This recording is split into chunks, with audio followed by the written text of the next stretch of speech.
Everyone's fired up.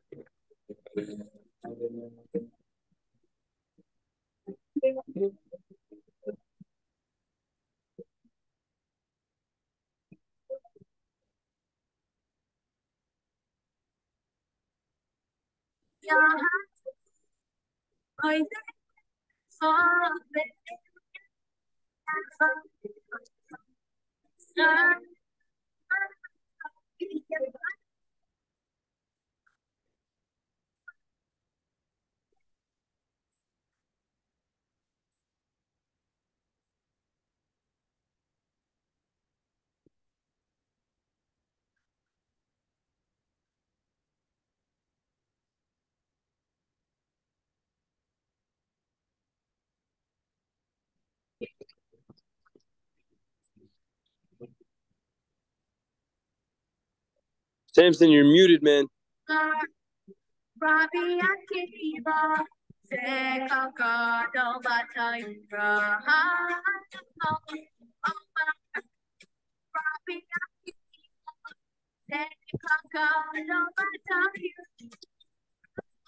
We've all tzaddikim on. The tzaddikim, Sakanios. By the way, you guys see the bottom right of the screen, Rabbi Yehuda has got the holy lamp right next to him. The holy lamp. Yeah, there we go. Here we go. Here we go. The cover back. Michael and Tamar, Chaim. Wow, Chaim. Oh, The water carrier. the Chayal Tzaddik. The Chayal Tzaddik. זה בין מטווחים חפה בסתירה, It's an amazing thing. The fact that you could steal one minute for Torah. So Chavra, this is the prayer. Mamish is to be together in a circle. Literally, just you see Am Yisrael, Nishmas Yisrael, and the learning the Zchut Kol Chaylim Chaylot for the health, for the emotional health, the physical health, the spiritual health of every single person, Klal Yisrael. So we're going to read a quick story, and it's the story of the silent Rebbe, Rav Menachem Mendel of Vorka. Rav Shlomo says before the story in the Lamed Vav book, he says, someone once asked the Heilige Rav Nachman of Breslov, how loud should a person yell when he davens? And Rav Nachman answered, you have to pray so loud that nobody could hear a thing. Everybody knows Rabbi Yisrael Prizhin was mamish a tzaddik shebet tzaddik, who's gavaldik, the highest of the high. Unlike other holy masters, when Yisrael daven, he didn't sway back and forth or bend up and down, and he didn't make a sound. Even if you were standing right next to him, you couldn't hear a whisper. He was still and he was silent. But when he was finished with his prayers, on the floor where he had been standing, there was always a pool of tears.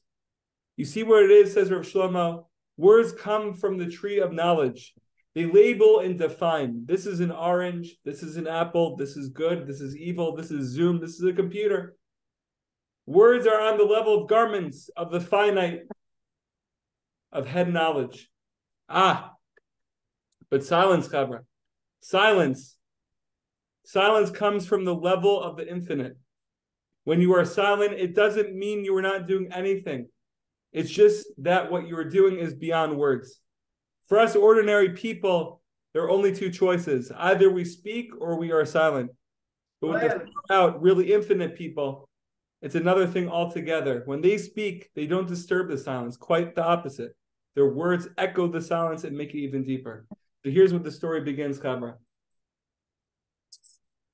Everybody knows the holy masters had different ways of giving over their exalted teachings to their chassidim. Sometimes they gave formal lessons or Torah discourses, or maybe they clothed their message in the form of stories or parables. But there was one Rabbi. The Heilige Rabbi Menachem Mendel of Vorka, the younger son of the holy Rabbi Yitzchak Vorka, who was mamish, different than all the rest. Not only did he never give classes, he mamish hardly ever spoke at all. Rav Mendele taught through silence, and so he was called the silent tzaddik, the silent Rebbe. Now it goes without saying that you had to be a little extraordinary yourself to be a follower of a Rebbe who rarely taught. Can you imagine if ever going to a Rebbe and never speak? Because who wants to sit for hours with a teacher, no matter how holy, who doesn't say anything. Some people would get impatient and think, what's with this rabbi? I came here for spiritual guidance to learn some Torah, but I've learned nothing. He hasn't said one word. Who needs this? And they stalk out, never to return. And others who didn't understand Rav Mendel's ways completely misunderstood the silence. They thought it meant he didn't know anything, that he had nothing to say. So the straight Hasidim looked down on him and didn't want anything to do with him. But still, Rav Mendel had many followers. Infinite fire people like the Chevra we are looking at right now. Mostly simple working Yidden, filled with the greatest hidden holiness. They would sit there with their Rebbe for maybe 12 hours at a time. 12 hours of silence, Chevra, listening to his holy silence. And the whole time, nobody in the room coughed. Nobody. Nobody stirred restlessly. Nobody even had to go to the bathroom. Everyone was mamash out of his body. I'm just thinking like a 10-minute mincha, of 3-minute Shemona Esrei. You have all the coughing bits. You have all the coughing, the sneezing bits. Everyone. Turns out, like during the silent Shemona Esrei, the one time when we get a little bit of silence, everyone needs to cough. Everyone needs to sneeze. It's the whole thing. It's amazing. But 12 hours, none of that. None of that. Can you imagine such a day? Such a day where we're all silent. It's unbelievable. It is said that one Shavuos, Rav Mendel sat with his followers all night without saying a word. Right before dawn, just before it was time for the sunrise davening, the Rebbe finally spoke. He spoke, mamish. And this is what he said. Everybody knows the end of the Shema Yisrael prayer. It is said, Hashem Echad, God is one. Happy is who? Ashrecha, Ashrenu, who mamish knows in the deepest depths of his being that Hashem Echad really means God is one.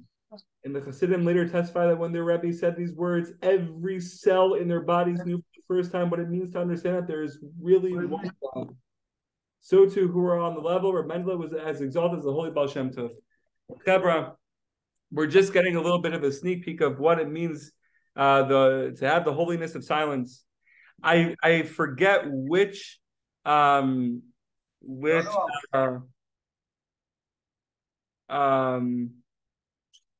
Rebbe. It was Rebbe Nachman. No, Rebbe Nachman, but Rav Twersky. I forget. Maybe Rav Abraham Twersky. I screenshot this because it was so good. It was in one of the group chats that I was in. He said, "But what if we try to pray and we cannot?" Right? We see the levels of Rabbi Nachman says the silent scream. Right? Rabbi Yisrael Rizhin, the silent prayers. But mamash, there was pools of tears underneath him. But what if we can't pray? What if we have no words? And we want words. What if we find ourselves thinking, I'm a phony. I prayed this way, but I live that way. I'm not actually what I say I am. Do not be discouraged, says Rav Twersky. You are probably being more honest than other people. Chevra, buckle the seatbelts to feel a derech. Mamish. To feel a derech. Aaron Bluestein gave me that once. Mamish, buckle the seatbelts. I'm sorry there's a lot of reading, but this is Geshmak. This is the biggest teachings. And when we have the Chevra around in a circle at Mamish, we have to keep going. But maybe what it means to keep going is to not go. Maybe to be silent. But to a panel of rabbis at a weekend gathering on spirituality, one woman expressed her distress. I walked by the chapel this morning, and there everybody was praying. I wanted to go in, but I couldn't. I've tried to pray, but I just can't seem to make it. I was asked to respond, says Rav Twersky. I'm simply amazed, I said, by your interpretation of what it is and what is not prayer. What is prayer and what is not prayer? Your perception was that I was praying and that you were not. Let's look at from God's perspective. When he sees me walk into the synagogue, he probably says, oh, here comes Twersky again. What is it that he wants this time? He's also so self-centered. God, give me this. God, give me that. Always give me. Then God sees you standing outside the synagogue, wanting to enter but feeling unable to pray. Now there is my child who would like to get close to me, but is frustrated because she does not know how to do so. Her prime wish is to be able to pray. Now tell me, says Rav Twersky, whose prayer do you think God prefers? My gimme prayer or your silent prayer to be able to pray? Rav Ratorsky is being humble here. Ratorsky is the highest of the high. It's Ratorsky we're talking about. Ratorsky. But it just seems, Reb Nachman says the silent scream. What does it mean, the silent scream? I don't know. But it may seem like God is silent right now. There's so much going on. It's like the war, everything that's happening with Israel around the world, with the anti-Semitism. It seems chas v'shalom like God is not there. But maybe, through the holiness of the tzaddikim from the Heilige Reb Mendel of Vorka, and the Revizioner, and Reb Nachman, and this woman who's standing outside the chapel, wanting to pray so badly, maybe we have to tune ourselves in to God's silence. And maybe, just maybe, if we tune ourselves to God's silence, we will hear the scream.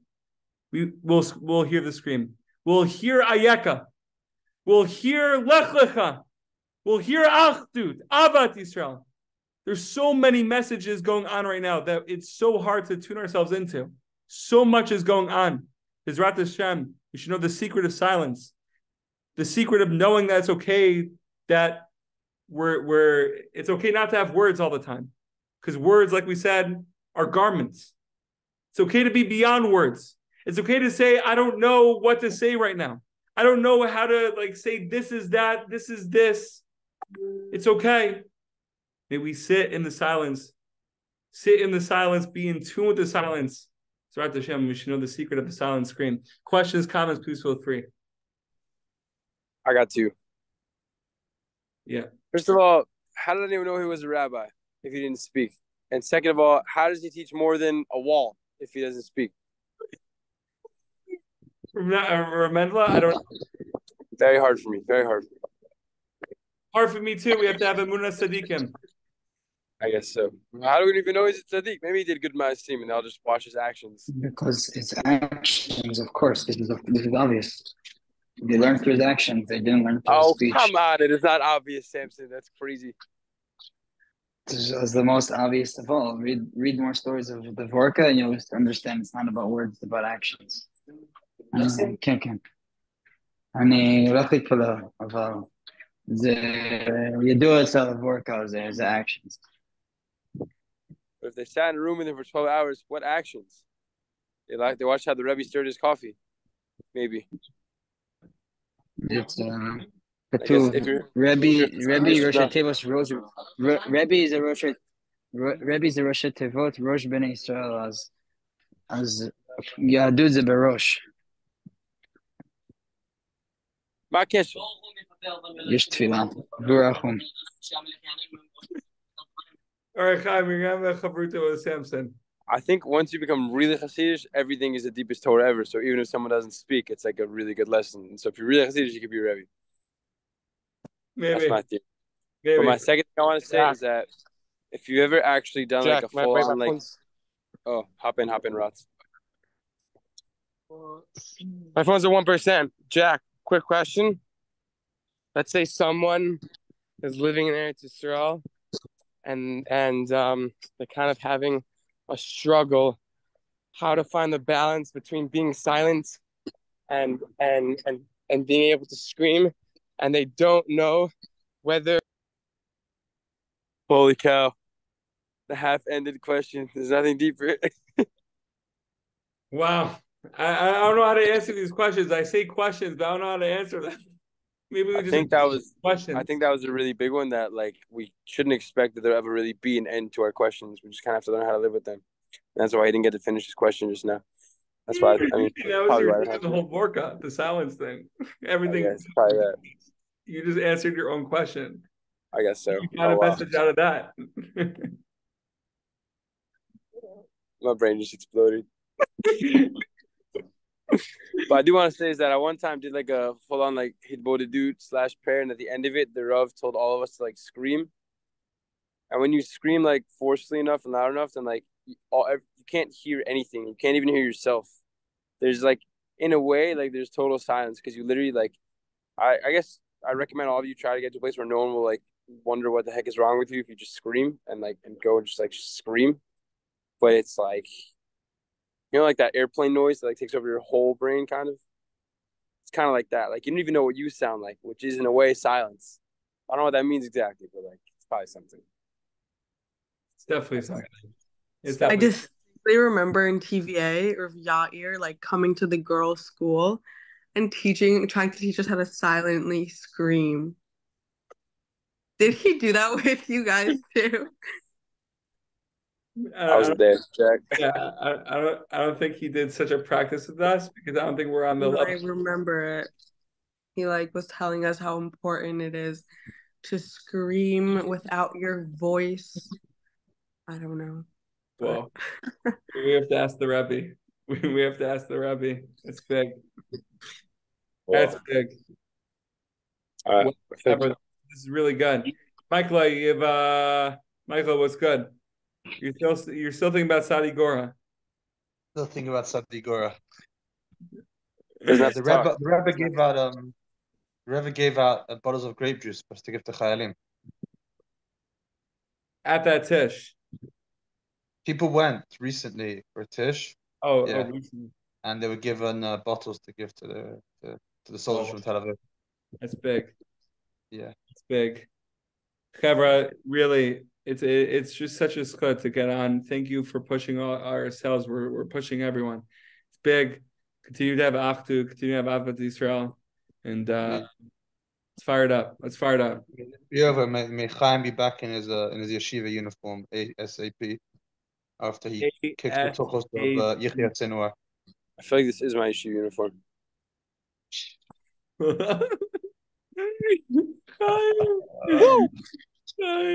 All right. Good. I love you guys. Be well. Be well. Be well. Be well. Good to see you all. Yeah. Bye. Bye.